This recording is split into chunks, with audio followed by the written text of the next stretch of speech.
is up, everybody? Welcome back into another edition of the Dynasty Trade Show. Last week we asked for more subscribers, and you guys are absolutely fucking incredible. You delivered. We broke 500.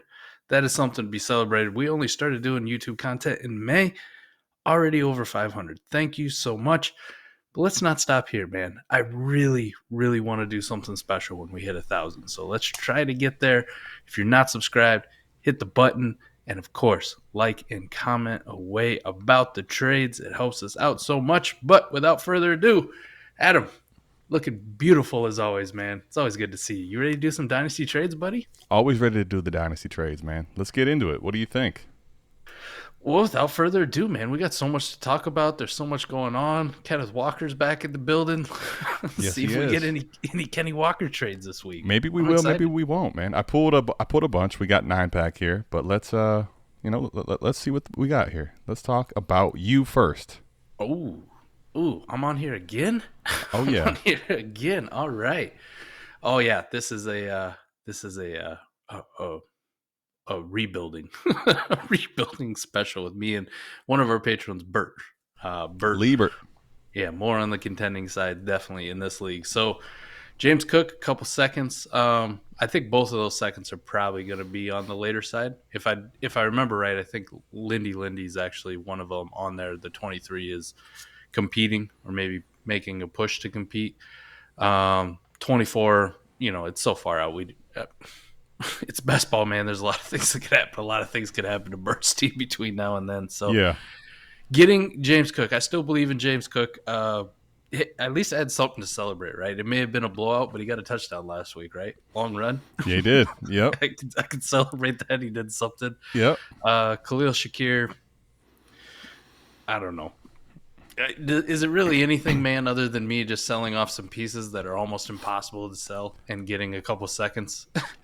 If you look at it, man, DPJ, Jennings, B-Rob, Pacheco, Okonkwo, like, what do you think about it? Yeah, I mean, this is I made the deal because they're just like, this is just a bunch of dudes and cool. Let me get some seconds and James Cook. Right. I mean, listen, I would say, this deal is one, Shakir, like you said, is nothing all that exciting. But in best ball, I guess, what the hell, man? He's tied to a good offense. You're on a rebuild. Maybe he pops a couple weeks. You have a chance to re-roll, and turn that into a different asset as well. I think James Cook, to me, is the most valuable player in the deal. I will say the Brian Robinson going over to him does at least give him, something that's probably more wanted by other people that has more dynasty value. DPJ, we've talked about this before on a previous show. Donovan Peoples-Jones, to me, is more of a piece in best ball I'm interested than I am in lineup. I think, in that offense, he still has a chance to score well, especially when Watson comes back. Terrible play call by my Cleveland Browns, but he almost caught a very long pass right near the end zone at the end of the game. But like you said, man, all these pieces here, Chig, Pacheco, Jennings, DPJ, like in a lineup league, I don't even know if you could move these guys really. Like they're tough, right? They're hard to trade, period. So, man, interestingly though, when I think about what he got in best ball, like none of that's really sexy, but like DPJ and B-Rob at least are guys weekly that probably could make your lineup. And I'd say you overpaid, Bert, but like I understand what you're trying to do. I would have honestly tried to have been more patient with James Cook personally, or shot for something a little north of that. The problem is in best ball, Mike, people are learning not to just give away pieces that actually score. So this is kind of what you have to do. I like this trade far more for you, but I'll say this. If Bert is a strong contender and these pieces actually help him win, like you've been on the other end of it where it looks gross as hell, but it gets you a win or two and ultimately a chance to go to the championship, if not win. So listen, it's adding more pieces in a best ball league to the bottom of his roster that at least have a pulse and aren't just flat out zeros, right? None of these dudes, right? You're not rostering dead guys, right? Even Okonkwo, right? He has his moments sometimes in Tennessee, and we'll see whether or not that continues or not. B-Rob now being back, Pacheco has a role, Jennings obviously has a role, and then DPJ as well. James Cook hadn't really done fuck all for him. Yeah. In a zero, Shakir, he got to see for one game, and we don't really know if he's ever going to be a thing if McKenzie's there and healthy. Right. And then, like I said, he knows that 23 pick is on the later side of a second, right? And he's planning on his 24 obviously being on the later side. So if you're just kind of consolidating a couple of meh just to get some more churners at the bottom of your roster, right? Guys with an actual fucking pulse. So I do like it for Burt. It's just tough when you look at the player names. None of these guys are sexy. I mean, maybe Brian Robinson. And the only thing that stood out to me is like, fuck, I don't need any of these dudes. I still like James Cook, right? I'm still want to be patient. And it does say second. Now, whether I make those picks in the second or not, to be seen. But at some point, you can pass them on down the road. If I want to make a contending push, right, I do have some ammo to kind of consolidate or help me get some more pieces. So fuck it. Yeah, that's Mike's nice way of saying he gotcha. Let's move on. We got our boy Mello and our boy T-Rock. We got a couple Savage guys back and forth here. Mike, let's talk about this one. I thought this was a pretty interesting deal, and you can kind of see the dynamics behind it. But what do you say? Talk to us. You look at it on your surface, man, if you don't have any real context on it. One team, obviously, though, you can kind of figure out it's competing. The other one's rebuilding. You're not buying Leonard Fornette, on a rebuilder. At least I hope not. Please don't be buying Leonard Fornette on a rebuilder. Unless you absolutely know you're going to sell them the next day for a profit. But you can't sell them for more than the first and the second, though, so that ain't the case. Yeah, you look at this, man. I see what Melo's trying to do, man, but I can't fucking pay this price for a guy like Fornette on a contender, right? I think I could spend those assets that first and a second on something better or multiple pieces and get it out of the way. So, maybe I can get behind it in a lineup league, Adam, like if I really need a running back. But even then, I mean, I don't really put Leonard Fournette in that elite category, so it kind of throws out the smaller lineups, the 9s, the start 10s, wouldn't do it there. And in a best ball league, fuck no, I can't do it, man. If I'm looking at a first, like I'm having a hard time right now with a guy who's trying to sell me a guy I like, Josh Jacobs, for a 23 first. Lineup or best ball? In a best ball league, right? I would do it in the best balls too, I think, though. This is my dilemma, though. When I look at my team, I'm like, all right, we're kind of in the ballpark, but I may need wide receivers. Like I may need a tight end, or I may, something fucked up may happen with my quarterbacks, and I may need to keep that for a quarterback. Like I'm doing fine. I'm having a hard time doing that for Jacobs, and Jacobs is, for the most part, the last few weeks, playing better than Leonard Fournette, at least, more consistent, right? Lenny's ceded some work to Rachaad White. He still had a monster game with 10 catches. But he tossed in the second too. I'm just like, fuck, I don't even care that you get the third swap back. In a best ball league, no. In a lineup league, no. So I wanna be good to my boy Mello, and I fucking hate when I say well done to T-Rock. It hurts. Well, let's be honest. You don't like to do it the other way. I mean, this is a lose-lose for you. You hate to tell T-Rock he did well. You hate to tell Mello, right? I mean, it's the North Carolina thing with Mello. This one here is like here's what I would say. If you told me in a best ball league that you are really needing running back, but your roster construction is actually good. So let's say you actually have adequate depth at receiver, at tight end, at quarterback, but you really are trying to just shore up your running back room, and no one's really selling them because there's a bunch of teams contending. Like if you took the 23 second and 24 third swap out, like that'd be my absolute max in a best ball, where it's like, all right, I hate this deal, but I think I'll go win now and have my chance with Fournette for a 24 first, being this 2 years out, and hopefully that's a late pick. There's no I can guarantee you what happened is this. T-Rock is like, you ain't just getting him for a first. Mello couldn't walk away, and then this is how you end up on this shit. Like, here's the problem.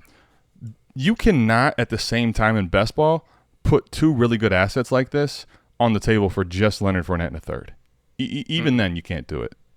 Just can't. And then in lineup, Mike, I'm not doing it either, because there's probably a point where later in the year you could buy something much better than Leonard Fournette for a 24 first and a second in 23. It just correct. I guess I would say this. I think Melo lost the trade. Maybe Fournette stays healthy. Maybe he smashes. Maybe he helps him win his league. Ultimately, it's winning championships over trades. But like as far as the trade goes, we can move on. That's I get what you're trying to do, Melo, but I don't like it, man. I don't like it. I don't like it. All right, man. We got a big one here. This is, we're gonna have Zach on the show a couple times. That's our dog, right? That's one of our guys. That's our guy, man. But like he, I like when he does this too, and he kind of like wants to know what we think, and then does it anyway because and submits it for the trade show so we can go through with it. But let's talk about it. I love it, man, because he asks what we want. Like, hey, what would you guys do in this situation? We give him the answer. He usually does the opposite, and then he just like throws it like, here you go. Here's content. Talk about it again. Here's content, right? Like he pointed out the fact that he went and got his guy. He's a big George Pickens fan. Adam, there's no way in fuck any format, doesn't matter. There's not enough context I could put around it to go, I want the George Pickens side. But here's the thing, right?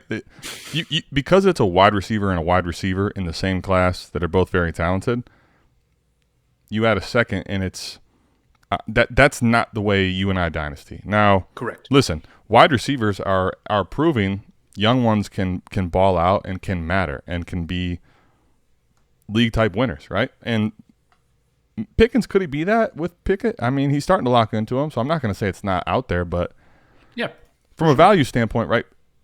Burks is on IR.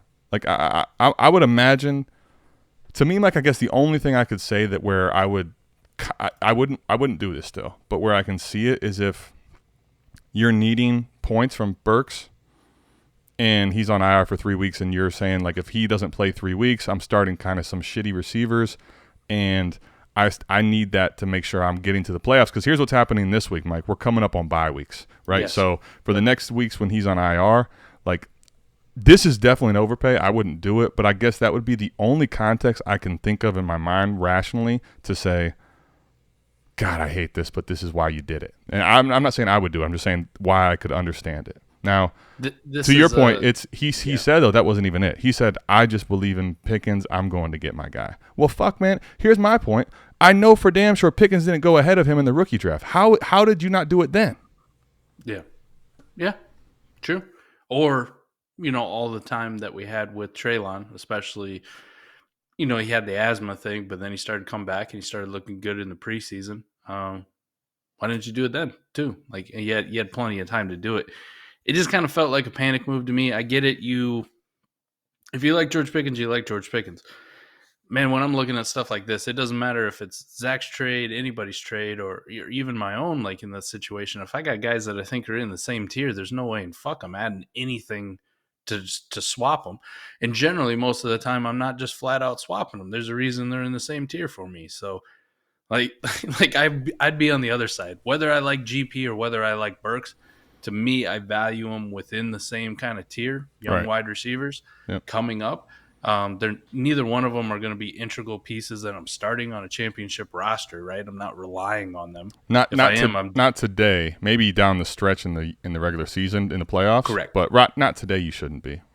So if that's the case, like if I'm looking for the long-term future play, I mean, straight up, I'm not going to swap them. They're in the same tier, but I'm looking at the other side, man. Whether I like Burks more than Pickens or I rank him more, if someone were to offer me Pickens for my Burks, I tell them no, but they offer me Pickens in a second for my Burks. Cool. I'll take the GP in the second all day. Right. In this case, it'd be vice versa, man. If I was on the if I'm on the juke left side, maybe I do like George Pickens a little more than Burks, right? He was on my team. I felt good about drafting him. But somebody comes to me and goes, hey, I'll give you Treylon in a second for George Pickens. I'd be like, I couldn't hit the button fast enough. Cool. I'll take the profit, move on with my life. Yeah. This one right here, it's like a drill. You're going up to the line of scrimmage, right?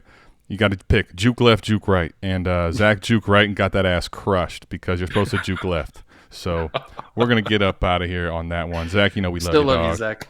We love you, dog. All right. Holy shit. Mike, Are you ready, man? Four-way. Are you ready? Because one, I don't even know how this really looks on screen because it's such a big trade. I couldn't even hardly fit it right. Secondly, this one here is going to take up a bunch of time, so we're going to try to do it as quickly as we can. My understanding. I want to know why the bottom side's pending. I love that. That's a good. Yeah, we might need to talk about this. He said it went through. He sent me a whole bunch of Okay. Context. My guess is he screenshotted this asking about it or whatever, and then it went through. Let's just go one tier by. Well, let me just give you the context because it's four teams. The what he did tell me. I'm not going to go into big detail, but Koopa Troopa is essentially a team that he's saying he's got to rebuild. He's on the verge of a failed contender. Algar is definitely a failed contender, supposedly, which he's getting the pick, so you kind of get that one. T. Jones 79 is the one that is a top 3 team, locked and loaded, and is basically forgoing whatever he has to win now. And Chicago Southsiders, once again, is a failed contender. So you're looking at top Koopa Troopa, our guy. He is on the verge of a failed contender, and then you got the other 2 teams are failed contenders. Algar and the bottom team, which is Chicago Southsiders. T. Jones is an absolute smash trying to win now. So that's the context. Right. Let's talk about the pieces. Let's start at the top. The Mahomes in the third for Mike Will, Miles Sanders, and a 23 and 24 first. Right, in case people can't read it, my eyesight's decent enough I can see it. But let's talk about that, man. If I'm a failed contender, Adam, what is the one thing we preach when we're doing rebuilders? Right, when we're trying to rebuild, don't consolidate. Do not consolidate. So I cannot get behind this, even if it is Patrick Mahomes. Of course you want to get off Mike Will. Of course you want to get off Miles Sanders. I'm not consolidating with draft picks, though, man. I'm not adding on, especially 2 of them. If this was just one of them, pick a 23 or a 24, Mike Will, Miles Sanders, and a 23 first. Cool. You wanted to do that, that's fine. I still don't want to consolidate. I'd rather sell Mike Will or Miles Sanders individually and keep the draft picks. I don't like it.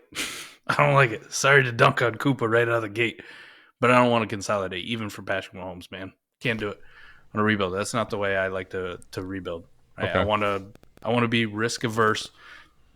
We never know, man. I hate to say it, but anything could happen to any player at any given time. Off the field, on the field, injury, suspension, whatever. Bad shit happens. There was a point in time nobody thought Deshaun Watson was a risky asset. And what'd you have to do? Eat a year and a half of zeros before we even see him again? Yeah. And go through all the value swings and ride it out for the longest time? Sure. I'm not saying that's going to happen to Patrick Mahomes, but point in case, shit like that can happen. And if it does happen to you, imagine if you made this move Deshaun Watson's year before he got the allegations, right? Like, how far back does that set your rebuild, right? You're thinking like, oh, I got this prime quarterback asset for the next, how many ever years. And now for a year and a half, you've been having to hold and he can't be an integral part. Like, you can't compete this year. You couldn't compete last year, right? You just keep kicking the rebuild down the road. So I don't like doing it. Second part, Adam, Aaron Rodgers in a first for Russell Wilson. Shit, at this point, man, people might take Aaron Rodgers straight up for Russ. Like, not going to lie. This dude got a first. I literally did this one. Like, I think we can kind of move on because holy shit. There is no. Now, I'll say this. Obviously, when you see he's getting Wilson a lot of pieces.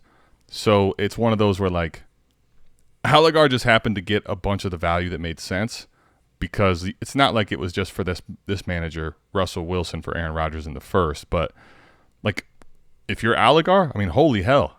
This, like, you're like, oh, you need me to come fix this deal? Yes, I'll sign the deal. Fucking Aaron Rodgers in a first? Just tell me where to sign. I'll be there. I'll help you guys get this done.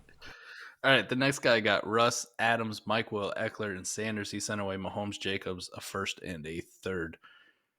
I like that side for him. I'm not going to lie. I mean, the Mahomes to Russ thing feels gross, but, you send away Jacobs, and in return you're getting Adams, Mike Will, Ekeler. Like, Ekeler over Jacobs, easy. Russ, Adams, and Mike Will, or Russ, Mike Will, and Sanders for Mahomes. Okay. And the first for Devontae Adams, that's light. Like, I still like his side. I still like T. Jones 79 side that he got. Even though it is Russ, I'm okay with the down tier just because of all the stuff you got. Like it sucks sending away Mahomes and Jacobs, but what is that at 23 or 25 first? I can't read 25, that 20, one. Oh, 25 Jesus first. Christ. So Mike, also, two quick things. This is a start 10 lineup league. And go ahead, continue. But it's a start 10 lineup league. I don't know if that changes anything for anything you said. No, not really. I mean, he's still going to start Russ. Adams is a stud. Eckler is a stud. Stud. Miles Sanders Is one of these guys that can be a RB2 and can certainly be a bye week or injury replacement guy. And I'm not the biggest Mike Will fan, but there are times he just makes me eat crow, right? When people ask me to start sitting, I'm like, I don't want to start Mike Will. And then, he goes out and has 20 points, and you're like, fuck. You know what, though? Like, being the fifth piece in the deal, like, I would say in lineup, he's the most frustrating when you have to press the button, right? Because you're like, he may come out and fucking give me 2 or 3 points, and he may come out and go for damn near 30. But, like, the thing is, obviously, with him picking up all those other assets, like, Mike Williams probably now can be a flex spot or a bye week or injury replacement because he's got so much depth there. So, I'll say this, man. This is one of those moves by T. Jones where, like, in start 10, Mahomes, Jacobs in a first is a really good bit of value, right? Because of how good Mahomes is. But if I was going to do it, like, and I'm saying, you know what, man, Mahomes is great long term, but I think I can win right now. That's the type of package I'd need to get back. Like, you're going to need to tell me I'm getting a wide receiver one, albeit it's, expiring. Who knows how much longer he has left. Give me Ekeler expiring, but shit, we've seen the last 2 weeks how good fucking he is. And then Sanders and Williams are nice added depth. So I that's tough to give up Mahomes in a first and Jacobs in this league, but I get what he did. And then the bottom one quickly, Jacobs, a 23 first, a 25 first for Aaron Rodgers, Devontae Adams, and Austin Ekeler. I could give a shit less if you're a failed contender or not. You cannot do this move. Period. This is fucking horrendous, Adam. Right, the 23 and the 25 first, okay. And why are you taking Josh Jacobs back? Yeah, why? So he got played. I'll say this. Like, when I look at this deal as a whole, right, makes sense for Jones. Alligar fucking swindled, maybe the best swindle out here. Possibly up-tiered and got a first. Chicago Southsiders is that's the bad neighborhood, man, because he got fucking destroyed in this deal. Like, so here's the other thing I would say, going back to the context. I guess I messed up how I said it. Koopa Troop was actually in a full rebuild and has a bunch of picks and it is tearing it down. He's in line to potentially get the 101. So the Reno Royals picks, he says that's a very strong team. Obviously, it doesn't guarantee it's 112, but he says damn near 4-1 type team where it's like looking really good. So when I think about that too, so you traded away Rodgers, Adams, and Ekeler, and you're getting two projected late, like you're a projected late first in Reno, 1 in 25, and Jacobs. He got crushed. I'll say this. I'll go back to the Koopa Troopa thing. I would say I am by and large pretty much with you that, like, it is not what I want to do in a rebuild.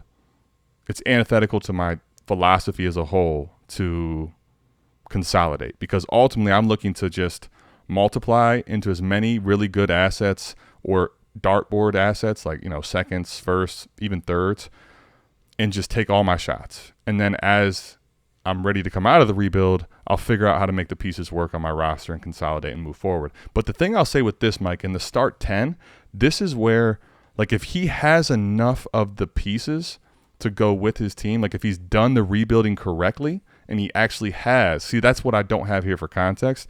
If the rebuild looks right and he has the assets, like, I'm perfectly fine on the value aspect doing this, right? Okay, yep.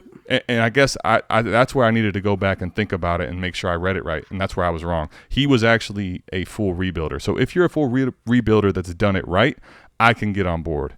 If you're just, like, trying to figure out how to rebuild, do not consolidate. I think that's the one thing I'll say about the top part of this, and where if Koopa Troop has done the rebuilding correctly, I can get behind it a little more. That's where I'm at too, man. Now, when you say it like that, if he's already in a rebuild and you already have all these assets, you've already done a great job of diversifying, Yes. At some point, you need to start to consolidate depending on your lineup situation. Like I have a few leagues like this where it's like, man, I got like 20 dudes total on my roster that I could start at any given week. I need some studs, right? Yeah. Depth is nice, but I need to start pushing some of these in for some studs at some point, and whether that's now, whether that's next year, whatever, I can get behind it. Generally, still though, like if I don't have it, I don't get to see it in front of me. I can't make that determination. So just when I see rebuild or failed contender or anything like that, and you start to consolidate assets, I don't like it. 100%. I think we can agree. The Aaron Rodgers and the 24 first guy, he's skipping, like just super happy. He definitely is the big winner out of this one. Chicago Southsiders is the huge loser. T. Jones, he did all right for himself, and Koopa, we'll give you the benefit of the doubt. We'll give you a W, but you guys should really send something to the Chicago. I was going to say, man, we got let me do a couple things here. One, congrats Koopa Troopa to actually making a 4-way trade happen. That's tough, man. I've been a part of some 3-way trades. I've never done a 4-way trade because just to get everybody on the same page to even discuss is so crazy, right? Yeah. And then I think what's funny, man, when I think about this after all said and done, like these three, it's not collusion, but it's almost like y'all three found the guy to grease so that all of you guys could basically get to what you wanted to do. That's it's the bottom guy. I think you're right. Like Allegar definitely is the one that's like, holy shit, where do I sign up? But Koopa Troopa, if he's done it right, I get it. T. Jones, if you're contending, I get it. Like all three of those guys, I think came away with what they wanted to do is winning. Chicago Southsiders, I don't know if he has no plan or what, but he's gonna hate this deal. Hate it. So yep. Let's move on, man. We got three more to get into here. All right, so James Cook in the third for Nyheim Hines and Deion Jackson. Give me James Cook in the third. Man, Nyheim Hines is it was scary him taking the hit. All right, so let me not be an asshole. It was scary, but again,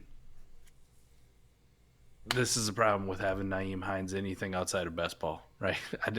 I told you guys, like, man, I'm starting Nyheim Hines this week. And what happens? One fucking play, 2 plays, and done. Injured. It is unfortunate because he doesn't tend to have a long injury history. He just normally is in the game and disappoints, right? He normally doesn't do anything in the game, but plays the whole game. Yeah, so like, I'd have to look. I don't remember exactly when this trade got done, if it was before or after the game. I would say regardless, though, Mike. Like the hit didn't look good, right? Like he got up, very stumbled. The way concussions are right now, it wouldn't surprise me if he misses at least a week, maybe 2. But let's say he's healthy. Let me just say it like this. If Nyheim Hines is healthy and Jonathan Taylor is going to miss next week again, this is classic get over because, one, James Cook is the best long-term asset by leaps and bounds, and that's after we know that James Cook has come out of the gate slow and disappointing. Yes. Right? And you and I both, before the landing spot, Mike, weren't super high on James Cook. All that being said, James Cook is by far the best asset in the deal. And, Mike, the 23 third, for me, I'd rather have than Deion Jackson. For sure. Me too. This is too much, man.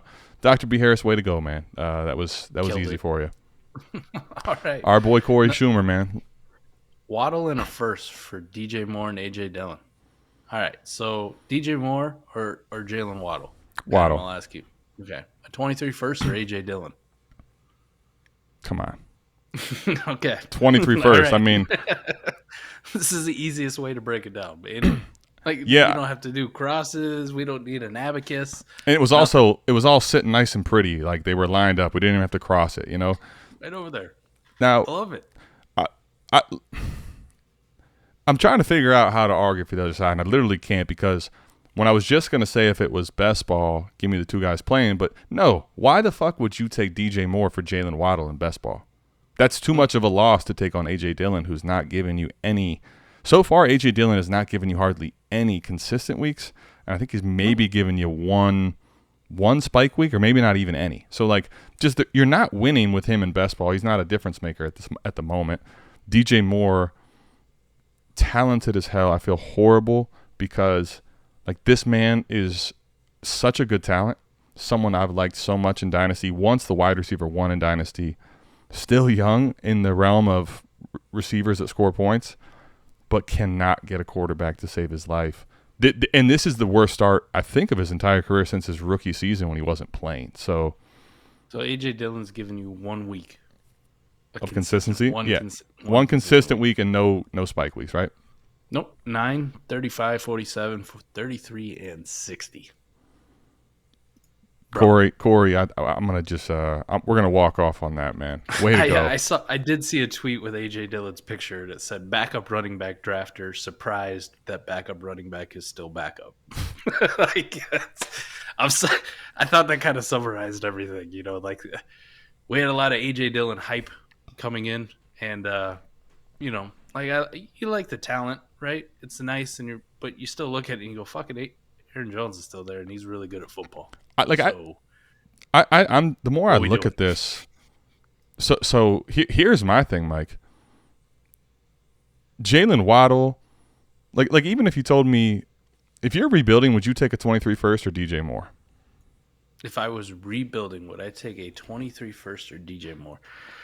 I still want to believe in DJ Moore, but I think I'd just take the 23 first and move on with my life. That's why I wanted to say that, because I think he's I not getting any younger. Like, how many times are we going to keep doing this? Well, so this is the problem, right? You and I are on the same page here, and this is probably where we both have finally got to this point, right? Because it sucks. It sucks. It does, but so DJ Moore is going to be 26 next season. Now, that doesn't sound super old. I'm not saying it's old, but it's also to the point of, like, I don't really want 26-year-old receivers on my rebuilders. Now, if you're telling me it's a rebuild that I'm going to be contending in next year, maybe.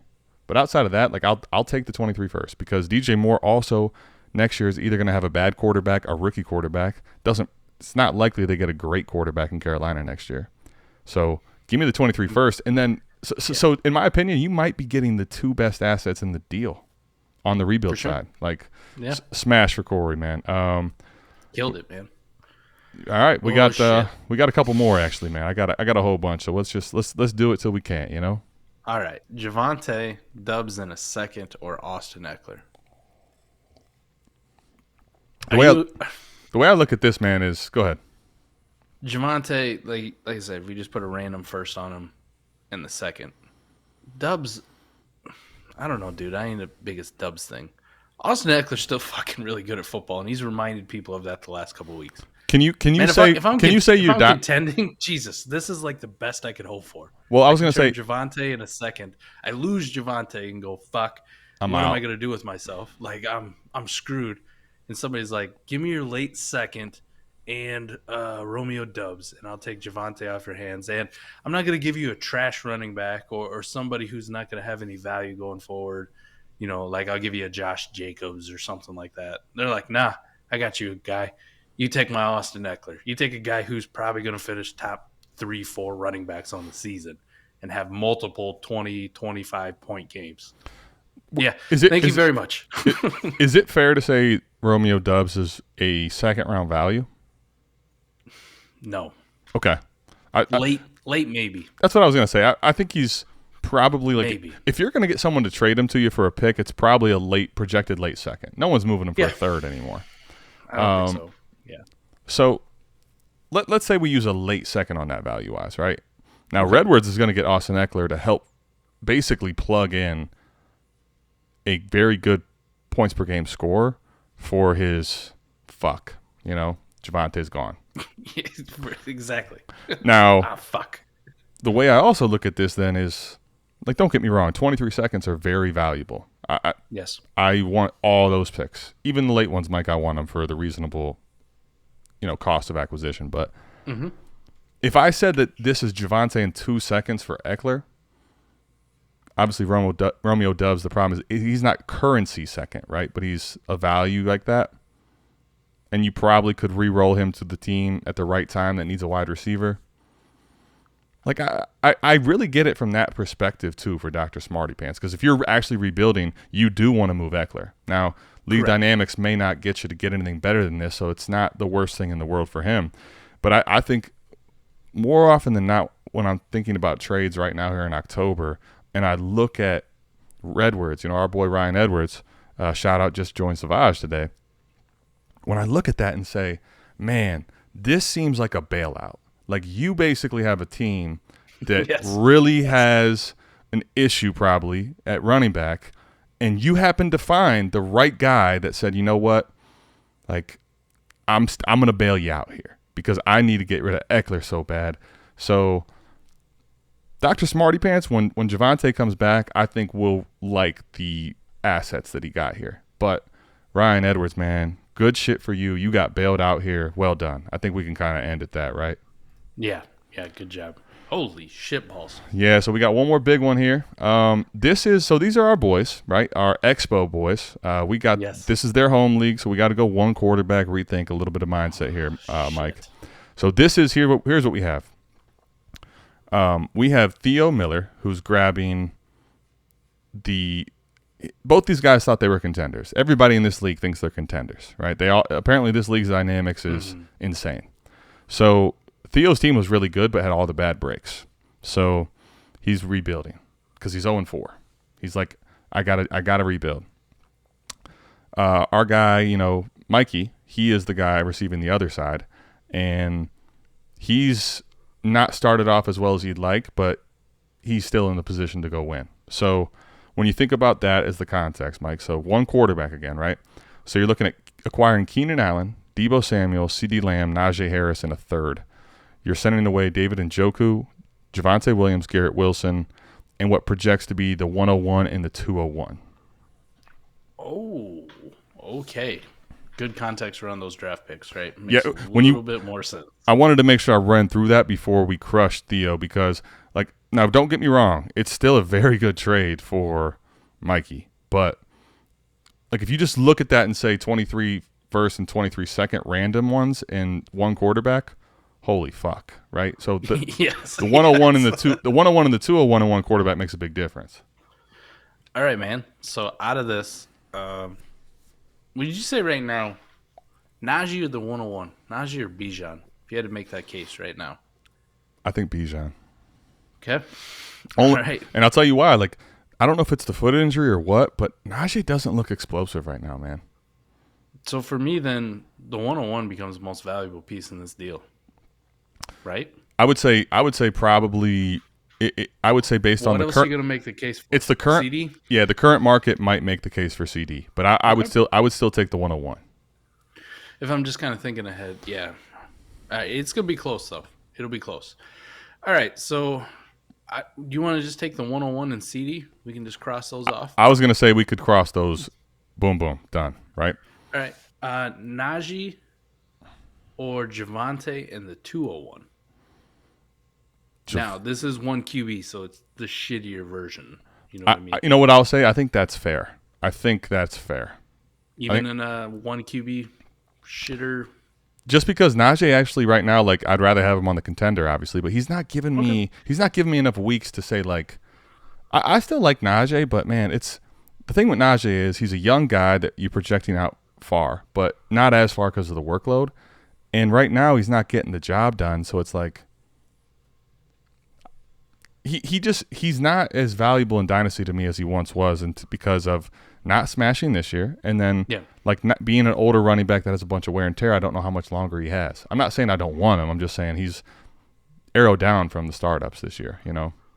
I can maybe get behind Deebo for Garrett and Njoku then. Maybe. Right. I guess I don't. Maybe. Fuck, I don't know. Maybe Njoku's on a 7th-year breakout. I don't fucking know, man. You get so tired of pumping up a guy and getting disappointed all the time. And I guess congrats on him for finally doing it. We'll see what happens when Deshaun comes back, if he continues it. But sure. Deebo over Garrett Wilson. Whether people want to be spicy or not. Come on. Agree. Deebo's that fucking dude. And then I guess that just makes Keenan Allen in the third free, right? I still like Mikey's side. I think this depends entirely, though. Theo, I'm not going to dunk on him because he got the 101, right? And there's that's what I was a saying realistic too, man. Fucking case where that 101's far more valuable than what CeeDee Lamb is. Well, that's where, Mike, I think You don't get it now, right? But come fucking April, right? Theo's gonna be feeling really good at the end of April. Yep. When he's sitting on that 101. So. All right, at least two things here I'll get into, because we worked on this deal together, Mike. So here's what I'll say. The 101 is a big piece, right? Getting that is a big piece when you're fucking on the fail contender. Now here's the problem. I would say I talked to Theo about this, and I said, listen, man, like him and Mikey were going back and forth, and I think knowing how those two are, they're both kind of determined to win, right? And I told Theo, I'm like, no, dude, don't do Keenan. Don't do Keenan. And he was like, man, like, one, I know Keenan is not going to do anything for me in a rebuild, and he's not playing right now. He's hurt. I'm worried about not being able to move him. I'm like, listen, I just can't throw you a guy because I think I can move him later for something different. But he also said, he made a good point, and this is something that I think I was going to make the point regardless if he did, is sometimes even on a deal this big, like in that league where nobody wants to trade, they're all kind of like wanting to screw somebody over. They see Theo actually admit a rebuild. It signals to everybody else. Like they see this, okay, now I can come get guys from Theo. So he basically knowingly sacrificed Keenan as a like sacrificial lamb. Yeah, Keenan the sacrificial lamb, Keenan Allen, man. He knew it was not the right, value play, but he's like, I need to make this happen. I need to get these assets. So I would say this, like CD is still really valuable on a team that's rebuilding. Najee, you don't have to move on a rebuilder either, but like you got back enough young pieces. I think you probably still lose the deal slightly, but I think, like you said, 101 could be super valuable come this time next year. Because it's a 10 team and it's a 1 QB, Mike, that's the 11th pick at 201. Not horrible, but I still want Mikey's side. These guys need to get real leagues. Let's talk here, man, because our boy Zach, I don't know why he wanted. We just want to clown him real quick before we get out of here. He made sure in the screenshot to drop in, man, I should name my team Big Fuck It Energy, because this is after we told them both not to do it. He trades away Cam Akers in best ball and gets back Alec Pierce. Now, let me say this, Mike. I will admit Akers has been horribly disappointing. Yes. But he's got a horrible line. I'm not going to make excuses for him. He's been bad. I still, though, think that there's going to be weeks where they play bad teams. He's going to give you points in best ball. You saw versus the Cardinals, right? Like, he gave you a bunch of points and could have had another touchdown. Alec Pierce, I like him just fine. Like, in best ball, he'll probably give you some weeks, consistent weeks. I don't know how many spike weeks, if any. But I just, like, I'm not going to sell Akers at this point at this low. Like, it just. Nah, I'm good. I'd almost rather die on Cam Akers and lose out.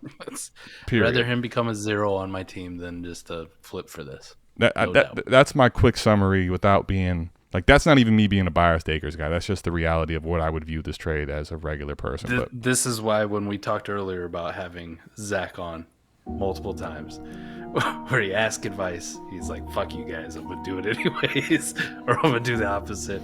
I love him to death. It's almost – like expected at this point. Like if he asked for advice and I gave it to him, then he's like, perfect. And then I see a trade where he actually followed through on that advice, I'd be like, what the hell are we doing here?